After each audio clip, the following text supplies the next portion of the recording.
Freedom of speech and expression, বাক স্বাধীনতাও আমাৰ আছে। তাৰ পিছতো আমি ধৰ্মৰ পিনে আগবাঢ়ি অহা নাই।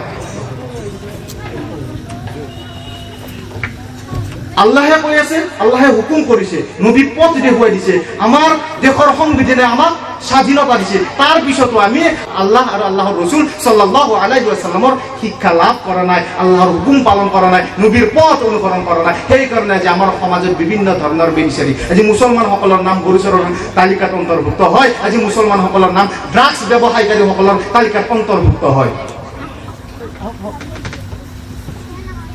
আজিৰ পৰা 500, 600, 700 বছৰ আগত নবী সাল্লাল্লাহু আলাইহি ওয়াসাল্লামৰ যি শিক্ষা আছিল, সেই শিক্ষা আহৰণ কৰি মুছলমানসকলে নতুন নতুন বস্তু উদ্ভাৱন কৰিছিল। এজন ব্যক্তিৰ কথা কওঁ মই, তেখেতৰ নাম হ'ল ইবনে সিনা, and his name was latinized as Avicenna।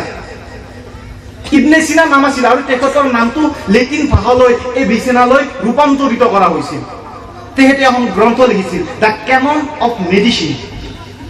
তাত মেডিচিনৰ কথা আছিল আৰু সেই কিতাপখন বছৰ বছৰ ধৰি, যুগ যুগ ধৰি ইউৰোপ মহাদেশৰ দেশসমূহত এক উন্নত মানৰ চিকিৎসা বিষয়ক গ্ৰন্থ হিচাপে ব্যৱহাৰ হৈ আছিল।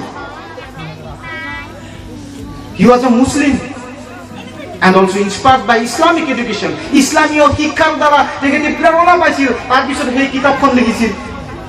আমিও সেই একে মুছলমান, we are in the same boat।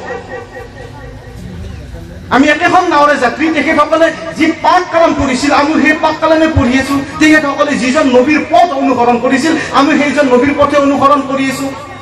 তেখেতসকলে যি ইছলামৰ ৰীতি নীতি মতে নিজৰ জীৱন অতিবাহিত কৰিছিল, আমি সেই ইছলামৰ ৰীতি নীতি মতে নিজৰ জীৱন অতিবাহিত কৰি আছো। কিন্তু আমি নতুন একো এই পৃথিৱীক অৱদান দিব পৰা নাই। আন এজন ব্যক্তি হ'ল জাবিৰ ইবনে হায়ান।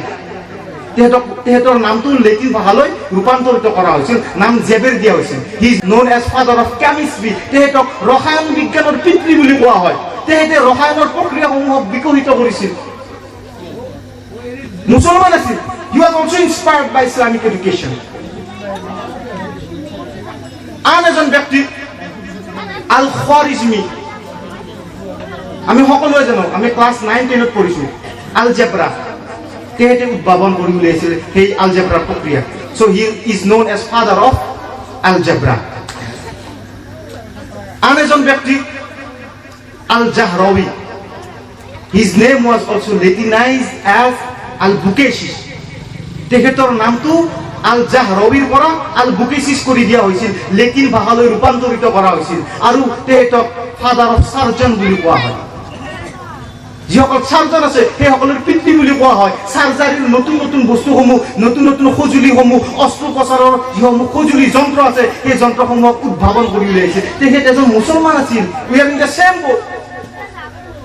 আমি একেখন নাৱতে আছো। তেখেতে যি ইছলাম গ্ৰহণ কৰিছিল, আমি সেই ইছলামত আহোঁ, কিন্তু আমি চিন্তা কৰা নাই। তেখেতসকলে যি দিমাগেৰে আয়াতসমূহৰ ওপৰত চিন্তা কৰিছিল, আমি তেনেদৰে চিন্তা কৰিব পৰা নাই। আমাৰ ব্ৰেইন তাত ইউজ কৰা নাই।